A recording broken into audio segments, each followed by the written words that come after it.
Salut tout le monde, j'espère que vous vous portez bien. Donc aujourd'hui je vous propose de découvrir les semis que je vais réaliser en ce mois d'avril et puis un petit peu aussi tous les petits travaux du jardin. Je voulais aussi vous parler des semis qui ont été réalisés au mois de mars, vous faire un petit tour, vous les présenter, voir comment ils se sont développés, ce qui a réussi ou raté, et je vous présenterai aussi mes outils pour surveiller la météo. Je trouve que c'est important en ce moment, surtout qu'on a des gelées. Alors au niveau de la serre, on voit que ça pousse bien. Donc là c'est les tomates Saint-Vincent, ça fait des grosses tomates jaunes. Donc là ce sont tous les semis que j'ai fait il y a un mois. Là ce sont des jeunes plants d'un mois. Donc en général je les laisse dans la serre la journée et je les rentre le soir. Donc ça ce sont des plants qui vont rester en serre. Ensuite, là, j'avais les pois senteurs et puis des petits pois qu'il faut que je repique. Au niveau des poivrons, on voit que la croissance est relativement lente dans ma région. Ça manque un petit peu de chaleur, même si on a eu du très beau temps là depuis 15 jours. Donc là, ce sont des plants qui ont un mois et demi, mais ça se passe plutôt pas mal. Là ici j'ai fait beaucoup de repiquage, c'est les statis, hein, c'est pour faire des fleurs séchées. Ici donc ma vigne qui commence à se réveiller, et là donc vous avez tout ce qui est aubergine. C'est toujours une culture que j'ai du mal à réussir.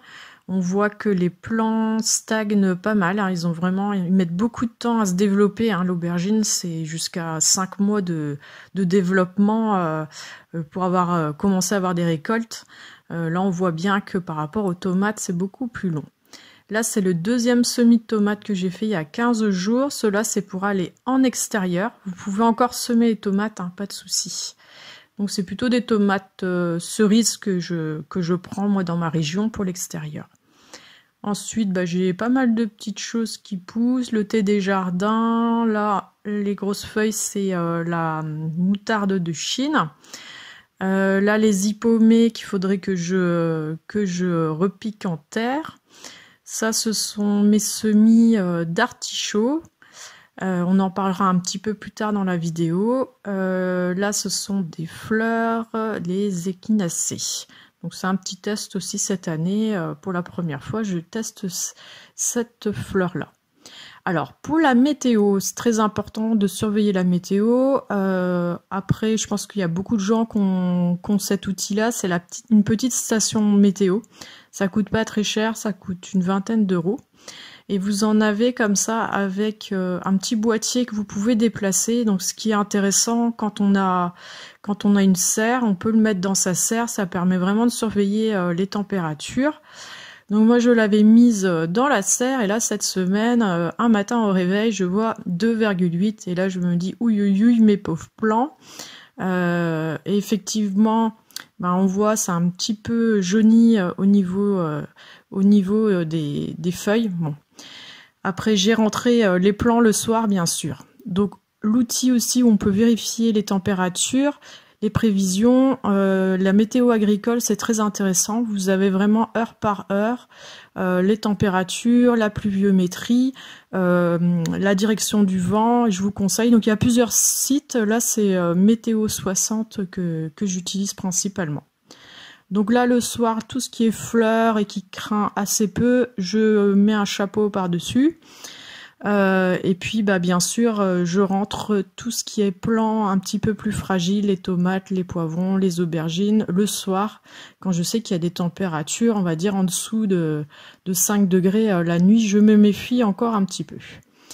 Je voulais vous présenter ça. Alors là c'est mon potager de la maison, et là on peut voir que j'ai beaucoup de plantes spontanées, donc des poireaux, des salades et quelques blettes. Donc c'est intéressant, avant d'aller tout enlever dans votre potager, regardez, vous avez peut-être des petites plantes, des graines qui sont tombées. Et ça peut être intéressant, ça me permet de m'avancer un peu sur les récoltes. Alors nous on a fait en extérieur radis et carottes, là en début de semaine. Hein, les carottes, on peut aller jusqu'au mois de juin, juillet, même pour certaines variétés. Hein. Par exemple ici c'est la carotte blanche. On peut la semer jusqu'en juillet, donc on peut échelonner comme ça aussi ces semis. faudra juste veiller à bien arroser aux périodes plus chaudes. Là, j'ai fait aussi du semis de blettes qui a poussé très vite. C'est des plantes qui poussent vite. La betterave aussi, ça sort assez rapidement. En quelques jours, une semaine, ça sort. Donc j'ai fait en plaque alvéolée et je viendrai repiquer. Dans le jardin, je me méfie un petit peu des températures basses. Et j'ai très peu de protection, de bâches ou ce genre de choses chez moi. Le chou rave, alors là, je viens de le retirer de mon jardin. Donc c'est un légume très intéressant que vous pouvez conserver comme ça à l'extérieur pendant longtemps. Donc aussi les petits pois, on peut toujours les semer, il n'y a pas de souci. Pour tout ce qui est haricots, moi j'attends vraiment même juin, même pas le mois de mai, le mois de juin pour semer mes haricots directement en pleine terre. J'attends vraiment que la terre se réchauffe. On peut encore semer pas mal d'aromatiques ce mois-ci. Donc là, je vais faire prochainement un semis de basilic en espérant en avoir, parce que c'est aussi une culture où j'ai des difficultés à avoir quelque chose. On manque un peu de chaleur, bien sûr. Donc tout ce qui est laitue, salade, on continue les semis, toujours tous les 3 semaines pour avoir une bonne rotation dans son jardin et pour avoir toujours de la salade à disposition. Alors on peut toujours semer, je me trompe tout le temps, les tomates.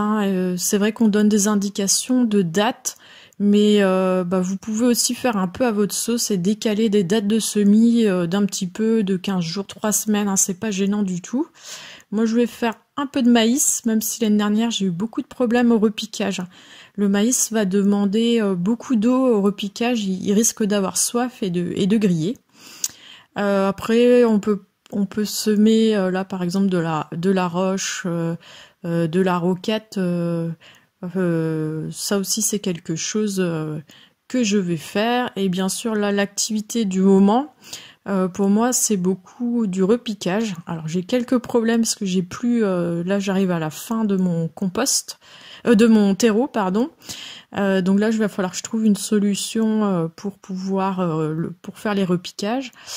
Alors j'ai eu quelques petits plantes grignotées, alors je sais pas si c'est les mulots ou les limaces, je sais que j'en ai qui traînent par-ci par-là, mais comme j'en avais semé beaucoup de petites fleurs, c'est pas très très gênant.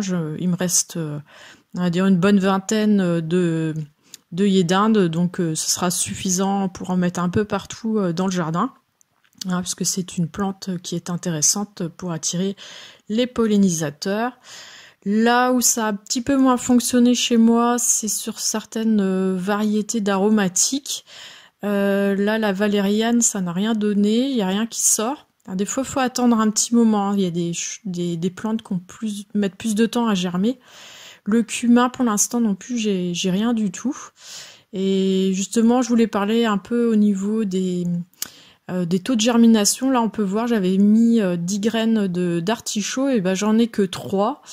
Donc des fois quand ça fonctionne pas, n'hésitez pas à réessayer, parce que parfois c'est juste la graine, c'est pas parce que c'est la mauvaise période ou votre terre ou votre mode de culture, c'est juste parce que vous avez au niveau de la germination, la graine, ça se passe pas très bien. Ça va être le temps aussi après à la mi-avril de planter les pommes de terre. En général on dit à la floraison des lilas, donc faut juste surveiller ça. J'ai pas la date en tête exacte. Après on peut faire un petit peu avant et puis bien protéger avec de la paille. Et à la mi-avril, moi je commence tout ce qui est courges. Donc, les courgettes, là ça va être un nouveau test, le pâtisson que je vais essayer. J'avais envie d'essayer cette variété-là de légumes, je trouve ça plutôt sympa. Et bien sûr, toutes les courges. Alors cette année, je vais en mettre moins parce que j'ai eu, je crois, 250 kilos de courges. Il m'en reste encore plein.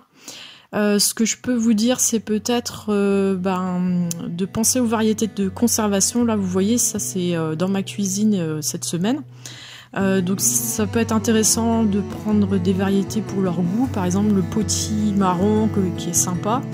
Et puis la musquée de Provence qui est une bonne courge de conservation. Moi, je l'ai observé chez moi. Donc voilà, je voulais finir sur cette petite image de muguet. Bah écoutez, moi il a 1 mois d'avance dans ma serre. J'ai mon petit brin de muguet, mon petit brin porte-bonheur. Et moi je vous souhaite à tous, je vous offre ce petit brin de muguet pour que ça puisse vous porter bonheur. Je vous dis à très vite. Salut!